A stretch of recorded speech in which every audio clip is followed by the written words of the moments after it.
The Gateway brings you the day's news each weekday from around the St. Louis region and the state capitals in Jefferson City. Our schools are accredited.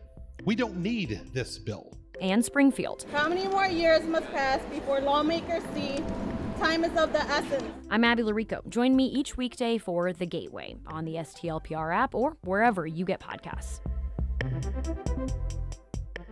2019 was markedly different from the last two legislative sessions, especially since Governor Mike Parson promised to forge a closer working relationship with the Missouri General Assembly.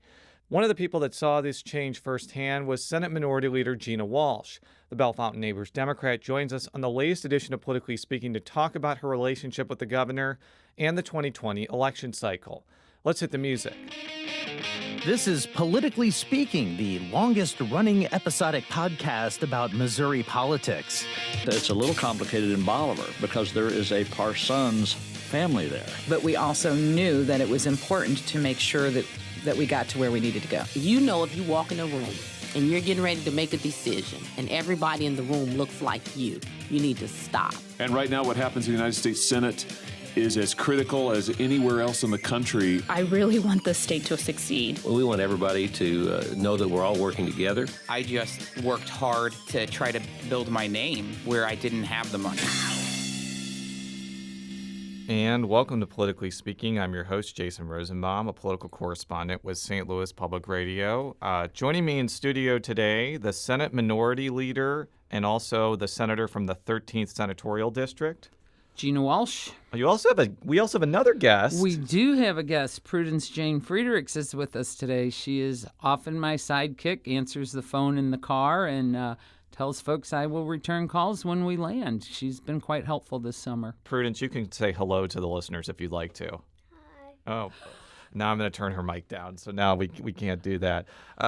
It's always good having kids come along. She's not actually the first person to do this. Peter Meredith, when he did the show for the first time, literally had his very young daughter strapped to his chest almost, and Bruce Franks' kids also were there. So you're in a long line of tradition. Well, you got off the hook easy because when the phone rings in the car, you should see the hello, hear the hello that comes out of her mouth. It's so loud that I'm like, you have to stop. Oh, my gosh. It's terrible. Oh, my gosh. Well, we're going to be talking about a lot of different topics today, and we'll have a special announcement at the end of the show that I'm going to just tease the listeners with for the moment. But I'm intrigued. Oh, and I haven't even told you what it is. It's going to be fun. But we're going to spend a little bit of the show talking about the state of Missouri politics and the state of the Missouri Senate in the 1 year that Governor Mike Parson has been in office. And it's amazing how much time has flown because Governor Parson has been governor for now well over a year. Missouri went through what I would consider one of the biggest political stories and political scandals in maybe its modern history with Eric Greitens and his slow downfall. You were one of the people that was heavily involved in that situation as the Senate Minority Leader. So my first question for you is how much has changed from, let's say, January 2018 to this point today? Everything. It's vastly different. This governor, well, when you know someone and you have a relationship, it makes it a lot easier for folks to work together. With that, I've known Governor Parsons since he walked in that building. We walked into the building together. We were in the same legislature. Yeah, I believe so. Well, he was 2004 and you were 2002. I started, yeah, you're right. Okay, he came 2 years after me. But I served with him all through the House, all through the Senate. Yes. So we've worked on issues with each other, so that brings comfortableness. In fact, you get so comfortable sometimes you forget the chain of command and the line of respect due to that office, right? Regardless of who the governor is, if it was Governor Greitens, Governor Parsons, Governor whoever. I would always address them as that, and sometimes I catch myself starting the sentence with hi, and then you remember he's a governor. You can't call him Mike anymore. Well, I actually go through a similar situation with one of your colleagues.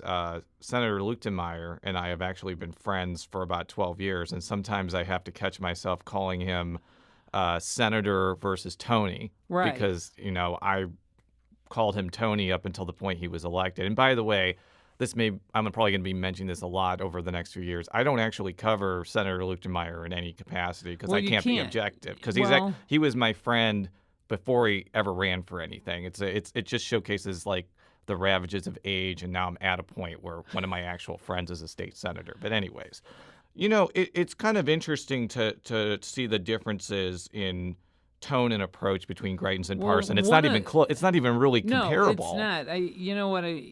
January 1st last year, we didn't know how this was going to play out. And we didn't know how the governor was going to interact with us. But it seemed like the former governor attempted to get a stranglehold on the legislature. And we have a process. We also have a separation there. And I'm all about staying in your lane. And he didn't like doing that. This governor seems to remember the process and where he came from and how it works. And that's an advantage of serving in those chambers and moving up as opposed to never serving before. A lot of times folks don't even know who their elected officials are. Mm-hmm. You cannot believe the people I know that are friends of mine or acquaintances that I've known for years, that everybody has acquaintances they don't see for years. How's things in Washington? Well, I wouldn't know.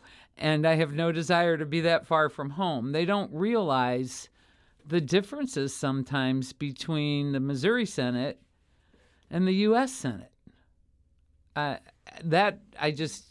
don't know if folks just don't remember their social studies or what from grade school, but this is where we've become. If things are working well for the constituents, this is something they don't need to see. They don't need to see how the sausage is made. Mm-hmm. And I don't think that I'm not saying that they don't care, but they can go on with the more important job of living, right? And raising families and doing what they do. So when we have a situation like we had last year, all eyes were on Jefferson City, and it was pretty embarrassing. And it was pretty hurtful sometimes when they were painting all of my colleagues with the same brush as Governor Greitens. All politicians are like that, blah, blah, blah. No, they're not. There's a difference. There's politicians, there's statesmen. You know the word I'm trying to say, Jason. Statesmen, thank you. But there are people just want to serve. Let's face it, they don't take this job on to get rich. Well, not to go too retrospective, but I do think one of the turning points last year was right after the first House report came out. You did a press conference, as you usually do. And I will never forget what you said during that press conference, some of which I'm about to play right now, and then I'll use it to piggyback onto my next question. I have waited. I have let the process play out as a senator. And you know that I have said from the very beginning, let it play out. Go through the process. Well, you know what? We've let it play out. And we've seen what came out of it. This woman testified under oath. She testified under oath. I cannot imagine the courage that took for her to sit there and do that. I can't imagine. That is a very personal thing. There are victims all throughout this building, in this state, of sexual abuse and domestic violence. Some come forward, some don't. It's a very personal issue. They have their reasons.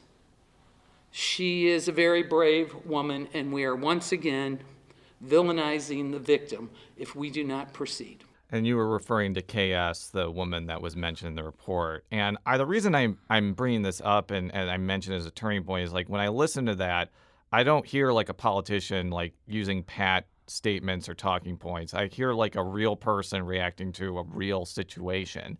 And it was after a point where a lot of Democratic leaders were kind of on the fence about how they wanted to proceed about whether Greitens should stay or not, because there were some Democrats who were openly saying, let Greitens stay in office so we could benefit politically from him in the 2018 election. After I heard that, I'm like, well, that's not happening anymore, and I think there's bipartisan agreement that he needs to go. Well, and at some point it got where that's not something to play politics with.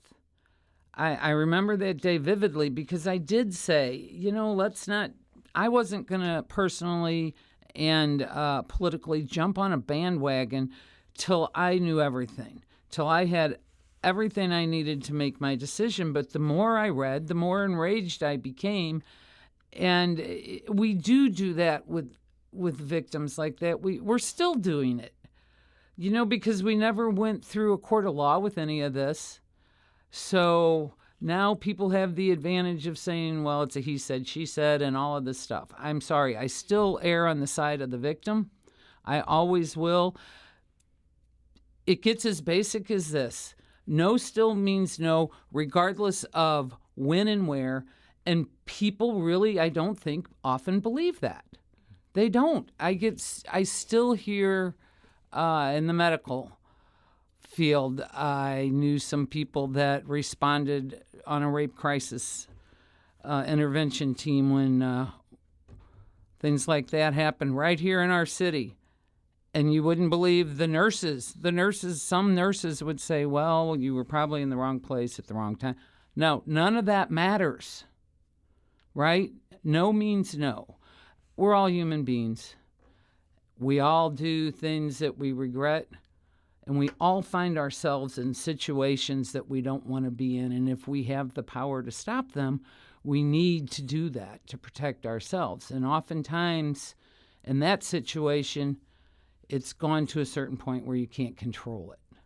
And I think that in that situation, I didn't know if anything illegal had happened, but I knew that it wasn't the behavior I wanted for a governor. It wasn't the behavior of anybody I wanted to be associated with. I've raised 3 daughters. And as you know, once you don't know because your children are young. And they're also boys. Yeah, okay. I don't have daughters. But I understand what you're saying. And part of the problem is people say that all the time. They're also boys. They own the same responsibility as any young woman out there. Absolutely. Right? And I think that your sons will be raised that way because I know you and I know a little bit of how you think. And people say, well, it's very progressive. It's not progressive. It's very human and normal. Mm-hmm. Right? And that's what everybody should want. And I would hope that my daughters, if they were in that situation, would be able to handle it. I raised them that way. But you don't know. You don't know the situation your children become once they're adults, what situations they would be in. Shifting to more present day, one of the things that I think was notable about this session and maybe was a sign that the governor's office and maybe the legislature was working more in sync is the legislature actually passed some major economic development bills and also potentially transportation funding depending on a lot of things. And like the economic development stuff or the workforce development stuff, to put a more specific general term over it, it required like working through a pretty long filibuster from Republicans. It's especially if you're able to get the federal grant and you're able to do this bonding program for bridges. Would those two things like showcase like the value of the governor-legislative relationship that you were able to pass both of those types of issues when there really hasn't been action like that in the recent past? No, and I agree with you. It does show his ability to work with both sides of the aisle. But it also highlighted whenever you have that large of a majority, the traps that lay in front of you as the majority party, right? Because it wasn't folks from my side of the aisle. It was a combination of both. There's 10 of us. And at the end of the day, the governor was successful passing his infrastructure package. And my thing was that he took it to the voters to do it. They said no. They said, Governor, go find a different path. He did.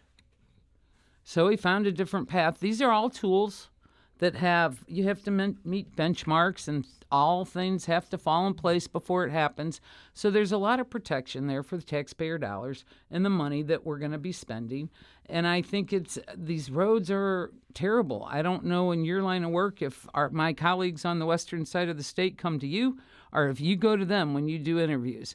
But anybody that just travels down Highway 70 from 270 up to 435 in Kansas City can see the problems we have with our roads, and that's not to mention the bridges and the secondary roads all over the state. I think last time we talked, Ryan Silvey was still in the Senate. He was. And he had a map of the state of Missouri and all the roads that we are responsible for. Mm-hmm. And when you put this overlay over it on the ones that needed to be fixed, and I think they turned blue, which was, I kind of like that.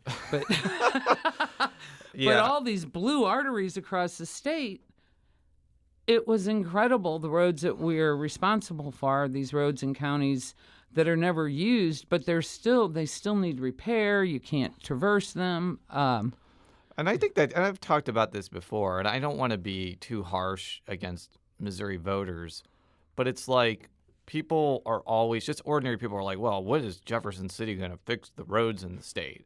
And my response is, well, you've had, and by you I mean voters, have had multiple opportunities to raise revenue/taxes, and you've rejected it 2 times in a row. One was the sales tax, and most recently a gas tax. And even though I know that the gas tax proposal, the wording was, in some people's view, confusing. Yeah, it was. It has to come at some point in time when Missouri voters take responsibility for like having to decide like what funding source or whether they're going to want to pay more money for roads. Because if they don't want to, the road situation is going to remain the same because it's very difficult for the legislature to raise taxes on their own without a vote. But look at it this way, Jason, okay? Yeah. So, folks are saying, when are they going to fix the roads?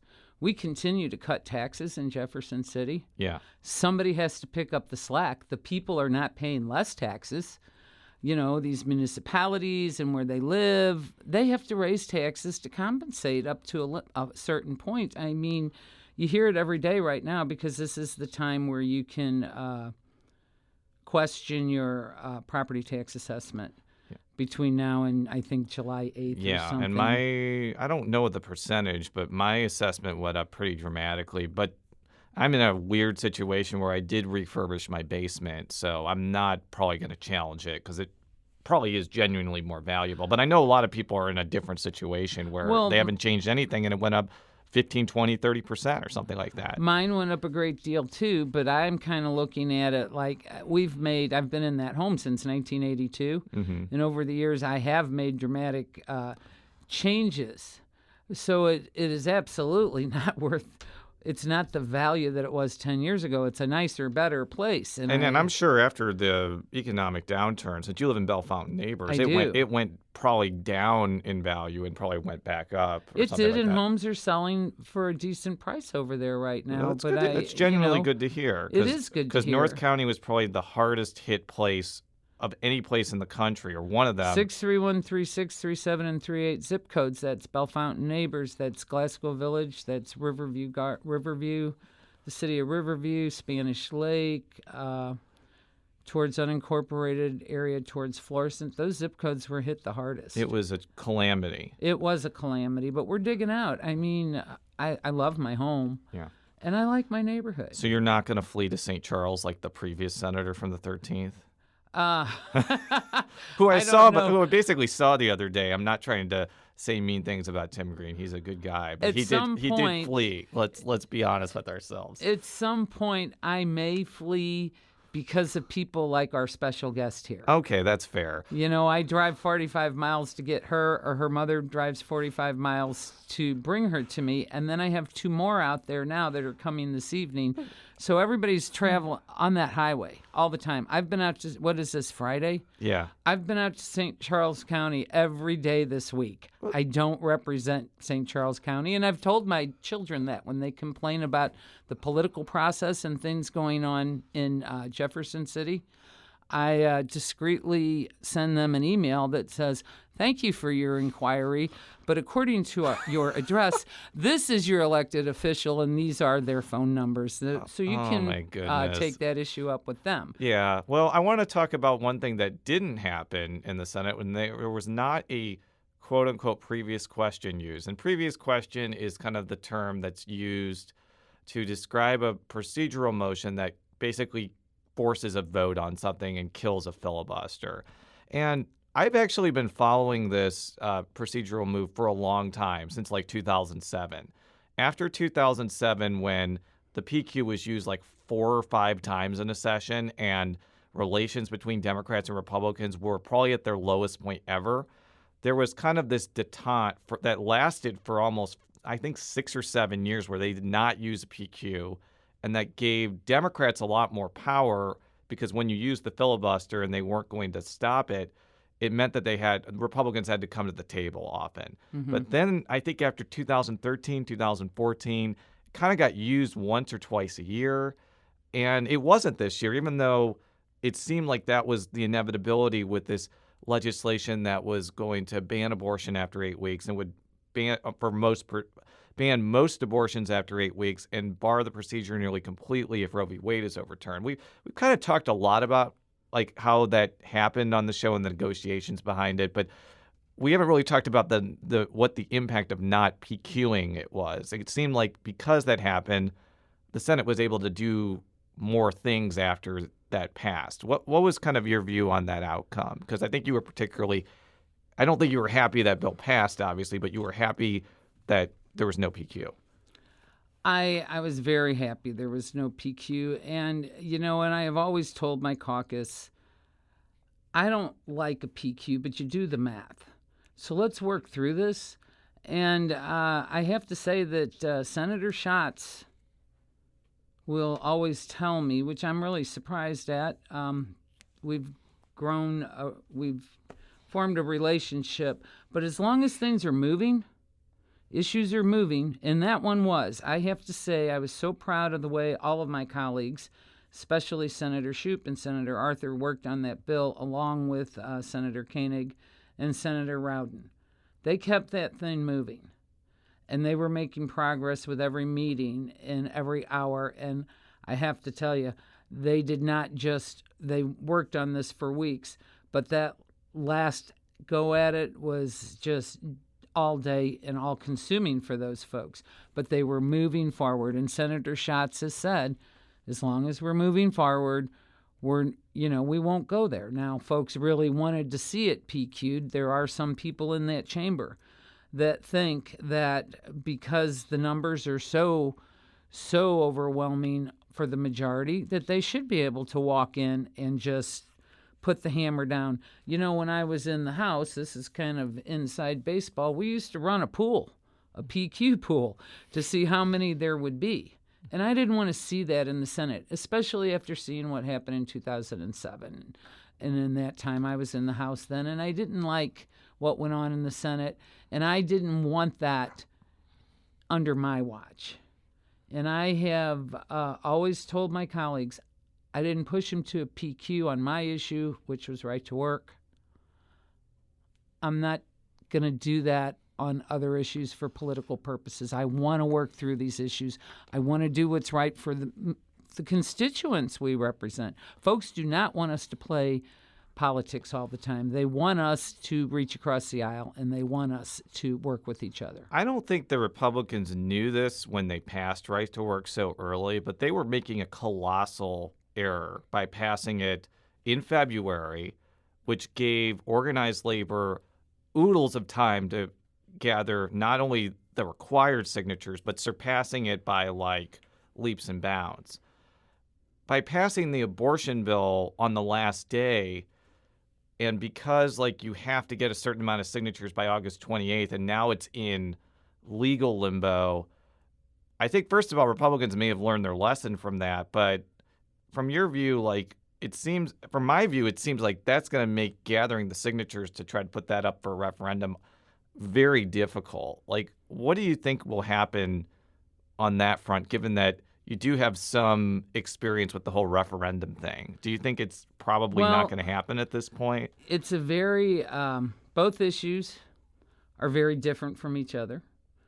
They both come with a lot of passion, and they both come with a lot of support. I have always said that on the right to work, regardless of if they would have waited till the last day in session for that bill, or if they'd have done it January 1st, that the men and women, the working men and women of the state would have gathered the signatures needed in a shorter or longer period of time. It was a force to be reckoned with. And I will say about this particular issue, if they get an opportunity to gather signatures and they get the language that they will finally accept, then are we on third time go around? I'm not sure. I do think that this issue has enough support that the people in the state that are against that bill can do the same thing that Labor did. And it may be different process. Like, we're talking about a very specific process where, like, a referendum, like, you put a bill up for referendum, you vote yes, keep it, no, don't keep it. Even if you don't do it through a referendum, opponents of HB 126 could still go through the initiative petition process and just try to repeal it that way. Now, then you get kind of like you have to vote yes to repeal it as opposed to vote no against the bill, which is, I think, why the referendum was so appealing to right-to-work opponents, because it made the messaging a lot easier. Like, you don't like right-to-work? Vote no on this. Yeah, that's You may true. not be able to do that with the abortion bill this time if time runs out. But I don't know. The impact, if it's successful, is the same. You still repeal it, basically. Yes, and I think the passion and the drive is there. I really do. So we'll see. We'll see how that shakes out. But I still think that the voice of Missourians are heard when they do the groundwork and they use their feet to vote instead of the ballot box. How many times have we told them no after they've passed something, minimum wage? There's all kinds of issues. So we're going to keep at this. Eventually, folks they've had enough, I think. We'll be back after this short break with Senate Minority Leader Gina Walsh. If you have a smart speaker, you have access to the entire world of NPR and St. Louis Public Radio. All the latest news and all the captivating stories. Activate our voices with yours by telling your smart speaker to play St. Louis Public Radio. And we're back with Senate Minority Leader Gina Walsh. So we talked about 2019 and the lack of a PQ. I do want to look a little bit forward to 2020, because one of the things that did not come up for a vote or debate was an effort to basically undo the new state legislative redistricting system known as Clean Missouri. And it's pretty clear that Republicans do not like this new system. In their view, they see it as a Democratic scheme to get more seats. There are a lot of African-American lawmakers that are also really uneasy about it, but most of the people I've talked to, even if they do not like Clean Missouri, are not in favor of, like, putting it back up for a vote. The last guest we had on, Senator Carla May, had that exact position. She's not a fan of Clean Missouri, but she's not in favor of repealing it because, in her view, the voters spoke. Rather than, like, you know, we talk about Clean Missouri almost, like, incessantly on this show. So I'm going to, like, spare you from, like, talking about the mechanics, because I think our listeners are bored about that at this point. But I want to talk about, like, whether that's going to be an issue you feel or fear is going to be PQ'd, because my view is, like, it gets brought up and the Republicans, like, want it to pass, they will use the PQ to pass it. It's an inevitability. I think that is going to be the one issue where you may see them use the PQ. But politically speaking, look at that. My goodness. Wow. I think it's a bad move. Whenever you go against the will of the people, I agree with Senator May. I don't like all the moving parts in Clean Missouri. But you know what? The citizens of this state certainly like it, and they passed it. And I think we should respect the will of the people. It's like anything else. They know what they were voting on. You know, when you say that, and we hear that on the floor, you folks may not hear that. But when we get up, the first thing somebody says when they're challenging something like this is, people didn't understand what they voted on. That is so insulting to my constituents and every person in the state of Missouri when you challenge and say they didn't understand they certainly did. When we talk about minimum wage, do you think that a single mom didn't know she was voting a raise for herself? Well, that was a little bit more straightforward. So is this. So, I mean, you're looking at the redistricting stuff is a little, I don't know how comfortable I am with that, because I do represent a minority district. And I think it's kind of assumed you're probably going to be the last white senator to represent that district. I think that your successor will probably be an African American. Well, I think that my successor will be an African American because there is no Caucasian folks interested. And even if they shifted my district a little bit, I think that would ring true. And I like the talent I see. I like the person that's running to one of the people to fill my shoes. I'm trying to say this properly, but are my seat. I think they will do a good job. I just hope they're successful. And if they work hard enough, they will be. To me, it's at the end of the day, in a district like that will remain in the hands of the Democrats, is not so much about the money as the shoe leather. Mm-hmm. Because when I ran now, I followed somebody that I had known all my life. I had supported, I had worked on their campaigns. But I also, those 2 years I sat out, knocked on doors incessantly. Right. And talked to people when I was running for the Senate. I knocked on doors when I ran for the House, which had no idea what I was doing or what I was getting into, but I'd go every day after work and knock on doors, and every weekend running for the House. And that's what you have to do. You have got to ask the folks for their vote. And to touch on that point about the minority representation part, people may disagree with me on this, but I feel like there's no way you could have won in 2012 without appealing to African American voters, because your victory was overwhelming against an African American opponent. And I think one of the fears about Clean Missouri is that that just a lot of people in St. Louis will just vote for the race of the candidate. So if it's a predominantly white area, they're going to vote for white people. If it's a predominantly black area, it's going to vote for black people.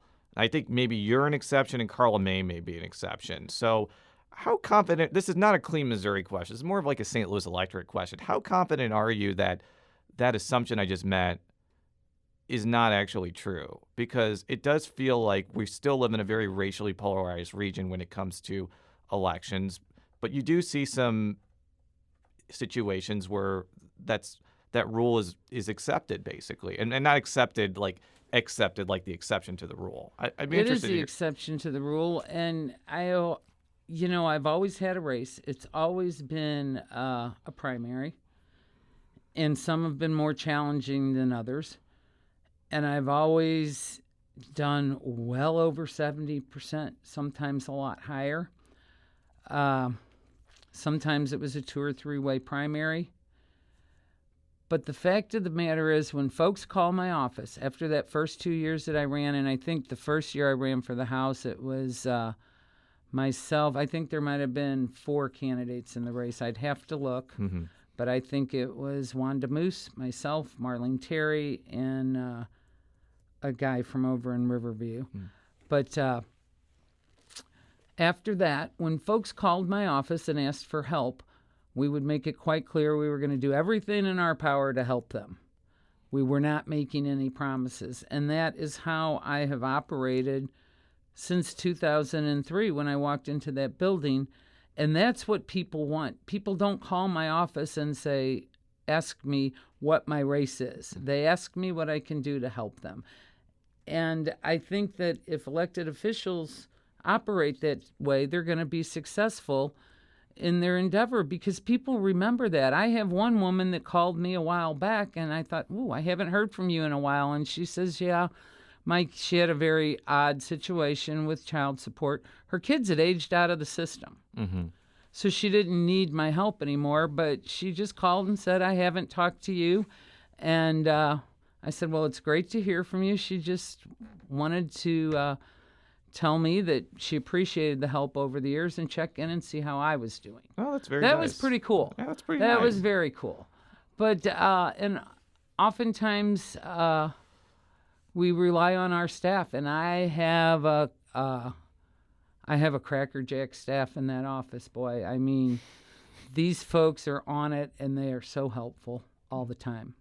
Well, I want to talk about another issue that you were involved in that didn't really go anywhere. Not the issue that you were pushing, because the resolution I'm talking about was successful, but the issue of a city-county merger proposal. And you were one of the senators that spoke out against the idea of deciding the issue of whether St. Louis and St. Louis County should merge through a statewide vote. You sponsored a resolution. The resolution passed pretty overwhelmingly in the Senate, even though it was non-binding. So clearly this was an issue that you were engaged in, and I just want to, I don't think this is an issue that's over. I don't think that I don't think the proponents of this plan or any other plan are going to take it to a statewide vote anymore, but they may try to pass it locally. Just kind of explain your entire thought process through the Better Together plan and where do you think it goes from here? Because I think both you and I know it's not over yet. I don't think it's over. Now, that document that was presented to us, it was 400 pages or somewhere, and everybody kept saying, where are you on this issue? Where are you on this issue? I was very clear. Let me read it. Mm-hmm. But the one thing that I was always constant about, that if there was going to be a decision made about the St. Louis region, it should be the folks that live in the St. Louis region, both city and county. We have a process in place, the Board of Freeholders, and I really thought that that was the route to go. A statewide vote would, somebody in Jackson County, here's a scenario, Jackson County. What do you mean St. Louis isn't part of St. Louis County? Jackson, Kansas City's part of Jackson County. It would be presented differently over there, and that's how politics play out, right? The message you're gonna send is what's gonna sell and what's gonna move your issue over the goal line. So I just thought that it should be up to the folks that live here to determine our destiny. It's a local control matter. I never did come out and say that the program was good, bad, or indifferent, because there were some good things in there. There were some other things I wasn't so happy about. I mean, we talked about, and I'm sure you've heard it a million times, we talked about combining this, but we didn't talk about we're going to combine police departments, but not fire districts. Our school districts. And that was my big thing. And I think the bigger the school district, the harder it would be anyway. I don't know. I agree. I'm not an expert on consolidating school districts, and I'm not sure. None of us are. And I'm sure that, and I know that there are some people that are like, let's create one unified school district, like they have maybe, I guess, in Louisville, maybe. I don't know if that would be good or bad, because St. Louis City is a unified school district, and they have all sorts of problems, even though they're larger than, say, I don't know, Bayless School District or something like that. Well, and look at Louisville School District. What is its size as compared to what a mega school district or a unified school district would be across St. Louis County and City? I don't know. That's not an issue that I've studied enough to really make an informed observation about. But that was clearly one of the criticisms, that we're talking about a fragmented region. And you could make a solid argument that the reason the region is fragmented is because of the school districts as opposed to cities. And I mentioned this a couple of times. When I moved to St. Louis County, albeit for a very specialized reason to take advantage of the special school district, I didn't really care that much about whether I lived in Richmond Heights or Maplewood or whatever. Because it didn't matter, because you would still have the services of St. Louis County Special. Right, but it did matter to me because I was interested in being in the Maplewood Richmond Heights School District. I just wanted to be within that borderline. So I feel like that's a bigger factor why people move from the city to the county than which municipality that people are in. And I don't know if that was completely grasped the Better Together people that much. I'm not sure. Yeah, I agree with you. But then I see products that come out of the city school district. I met a young lady that is serving as governor of Girl State. Yeah. When I was in Jeff City this week. Very impressive. And she's currently one of my constituents. Right. But she lived in the city. She went to school right down the street here, I think, on Grand, just east of here. Yeah, and I'm definitely pleased that the St. Louis City Schools has regained accreditation. There are a lot of success stories. I've talked ad nauseum about the special education disparities. I'm not going to belabor that point. But if the city-county merger debate does come back, do you think the Board of Freeholders is going to be a successful venue? You clearly think it's an appropriate venue because that could produce a plan that gets voted locally. But the issue with the Board of Freeholders is it's been used a lot to put things up for a vote in the city and the county. It's always failed. And I think that's the reason they went statewide. Like, they'll say they had to go statewide because they had to change the Constitution to do certain aspects. But from a political standpoint, it's much easier to pass a plan like this statewide than locally. Well, I think you're hitting the nail on the head. They're looking for easy, right? When was the last time that this issue was brought before the voters through the Board of Freeholders? I think in the 60s or something like that. Yes, thank you. What year is this? 2019. Do you think things are a little different now than they were? I know that I would bet you that many of the folks in the city did not want any kind of reunification in the mid-'60s. Right. My family still lived in the city, a lot of them at that period of the time, and they were perfectly happy with where they lived. Things were a lot different. You're talking 45 years ago. And the political calculus better. has changed. We were talking about this before we pressed record. Back in the 60s and 70s, St. Louis County was still a Republican county, and I think that the reason there was so much Republican opposition to a merger is if you merged a almost 100% Democratic entity into a Republican county, then it would give Democrats a big advantage over countywide elections. Well, you flash forward 40 years, St. Louis County is now close to a 60% Democratic county. After Rick Stream lost in 2014, I don't see any pathway for Republicans winning a countywide office. So really the bigger impact of having the city join the county as a municipality would mean that some of the citywide officials like recorder of deeds, treasurer, collector of revenue would probably become appointed positions, and that would probably affect Democrats more than Republicans in many respects. And then I that's still going to be a sore spot, I think, for some people, but it's not as dramatic as the Better Together plan, which would have basically ceased to exist, the city government. There would have been no mayor, no board of aldermen present, no board of aldermen. Well, and right now there are some people that think this is all about elected officials trying to keep their job. Mm-hmm. I really don't think – I got a lot of calls on this issue, and that's why I continued to pursue it. Now, under that scenario where the city joins the county, then to me that would be about some of us trying to retain our jobs, or it would be more about the politicians, I think, than the folks. Mm-hmm. And I don't know how I feel about that either. It's like everything else. I like to read everything. I like to study it.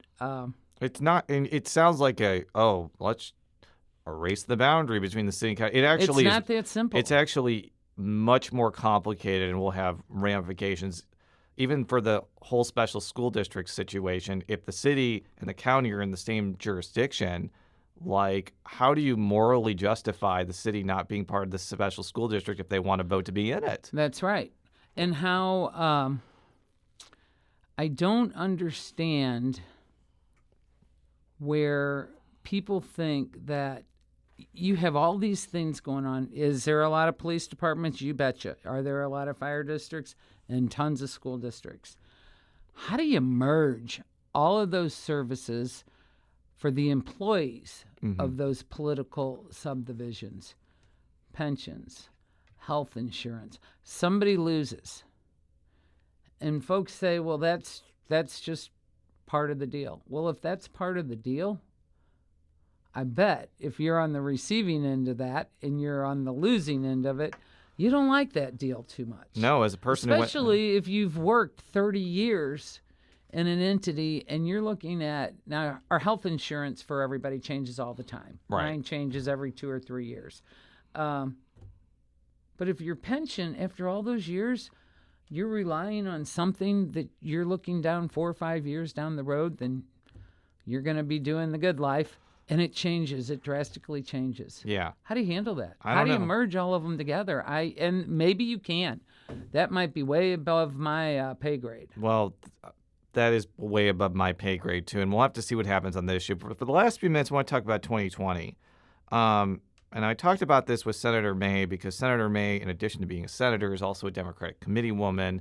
So she does kind of have a pulse on what the state Democratic Party is doing. I don't think you have an official role with the state Democratic Party, but you are one of the... I do have a seat at the table. You do have a seat at the table because you are the Senate Minority Leader. Yes. And I'll kind of use the same backdrop I did with Senator May. Like, we live in a state that traditionally has been, had Democratic statewide officials, Democratic governors, Democratic senators, up until very recently, up until 2016.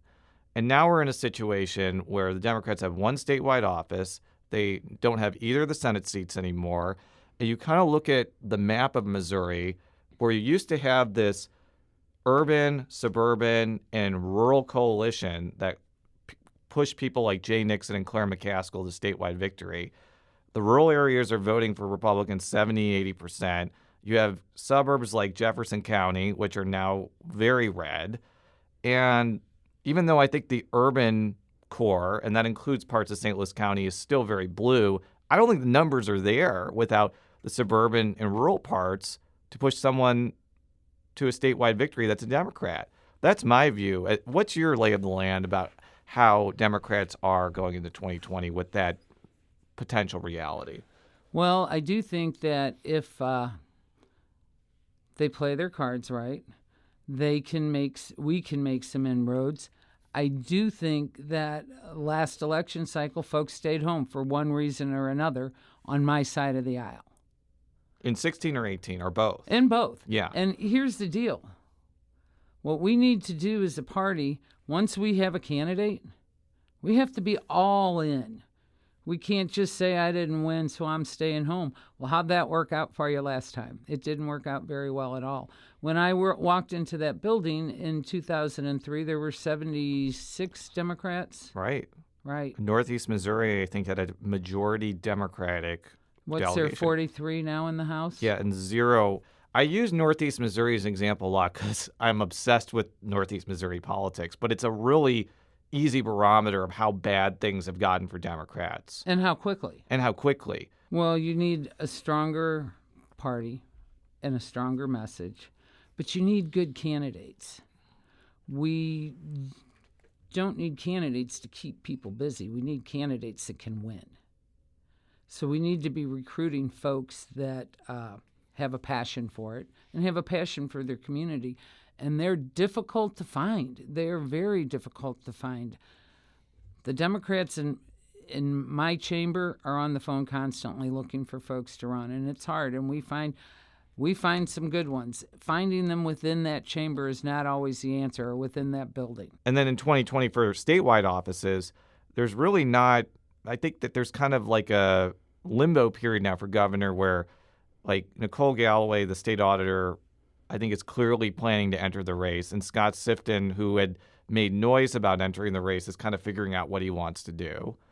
And don't count him out. I mean, he may run for something else, or he may still run for governor. Who knows? But I think the reason I mention that is, like, in previous years where there has not been an incumbent Democratic governor, so I'm talking about 2005, 2013, you had Jay Nixon and Chris Koster starting their gubernatorial runs like 3 years out and starting to raise the $25 to $30 million you need. That's a lot of money. And you don't have that right now. Whether it's Nicole Galloway or Scott Sifton, they're entering the race relatively late in the game. Now, to be fair, so is Mike Parson, based off circumstance. Like, he's only been around for a year, so he hasn't been raising money for governor for 3 years.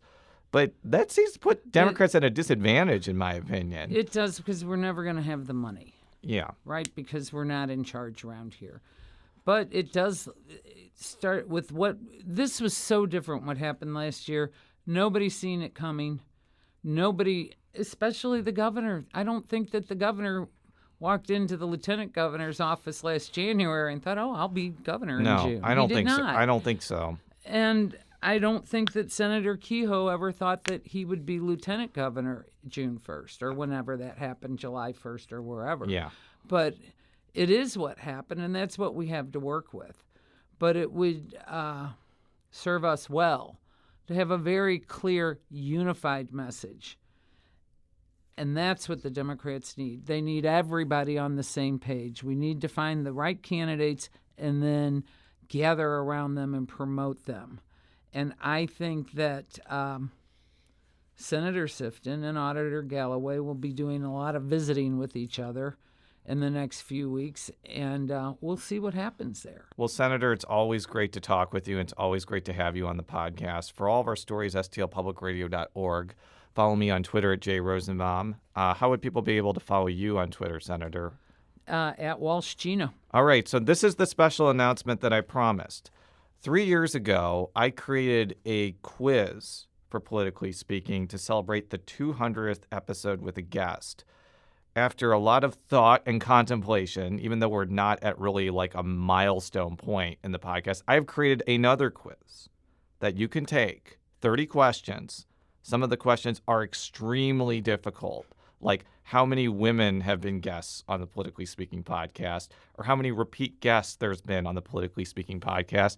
Or my favorite question, how many guests have either been or at the time of their recording been the senator from the 4th District in the podcast, which I'm just going to give you a hint for people that look at that question. That does not count somebody who was not the senator from the 4th District. And I'm just going to leave it at that. So if somebody was something else before they were a senator for the 4th District, does not count. If you end up being in the top 3, you would get your choice of a St. Louis Public Radio hoodie, umbrella, or mug. So there is actual prizes, and all you have to do is fill the form out. You have to put your email address, which we're not going to use to send you spam or anything like that. And good luck. The deadline to fill this out is July 12th, and I'm surprisingly excited to launch this to the world. It's kind of a random thing, but I feel like we need to give away prizes on this show. People are going to listen, I don't know. I could think of a better prize. The 2 top winners come in here and do an interview about the quiz. Oh my God. You know what? That would be a great idea. I would love to hear some of your constituents and our constituents. You know what? At your show. We're gonna do that. If you the top 2 people, if they want to, can come in and I will interview them for the show. So there you go. So I'm gonna put that as one of the bullet points. Senator, you have great ideas. Thank you. I appreciate that. Until next time, so long.